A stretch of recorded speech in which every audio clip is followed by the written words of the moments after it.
নিজেদের দেশের সমর্থকদের জন্য নির্দেশিকা জারি করেছে প্যারাগুয়ের ফুটবল সংস্থা। বিশ্বকাপের যোগ্যতা অর্জন পর্বের ম্যাচে আর্জেন্টিনার বিরুদ্ধে খেলা প্যারাগুয়ের সেই ম্যাচে আর্জেন্টিনার জার্সি পরা নিয়ে নিষেধাজ্ঞা জারি হয়েছে। নির্দেশ দেওয়া হয়েছে প্যারাগুয়ের কোনো সমর্থক মাঠে আর্জেন্টিনার জার্সি পরতে পারবেন না।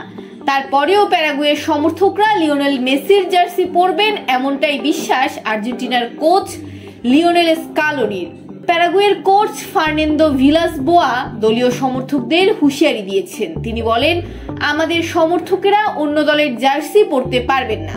মেসির সঙ্গে আমাদের কোনো সমস্যা নেই, আমরা সব ফুটবলারকে সম্মান করি, কিন্তু আমাদের মাঠে আমাদের দলের সম্মান সকলের আগে।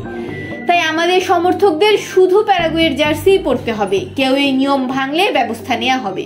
স্কালোনি মনে করেন, মেসির মতো ফুটবলারের সমর্থক বিশ্ব জুড়ে রয়েছে, তাই সব দেশেই তার জার্সি দেখা যায়, প্যারাগুয়েতেও দেখা যাবে। তিনি বলেন, প্যারাগুয়ের সমর্থকেরা নিজের দেশের জার্সি পরবেন, সেটাই স্বাভাবিক, কিন্তু মেসির প্রভাব অন্যরকম। মেসির জার্সি পরা মানে এই নয় যে তারা আর্জেন্টিনার সমর্থক, তারা প্যারাগুয়েরই সমর্থক, কিন্তু পাশাপাশি হয়তো মেসিকেও ভালোবাসেন। 15ই নভেম্বর প্যারাগুয়ের বিরুদ্ধে খেলার পর 19 নভেম্বর দেশের মাটিতে পেরুর বিরুদ্ধে খেলবে আর্জেন্টিনা।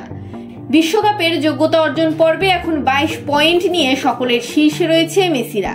দ্বিতীয় স্থানে কলম্বিয়া, আর্জেন্টিনার থেকে 3 পয়েন্ট পিছিয়ে তারা।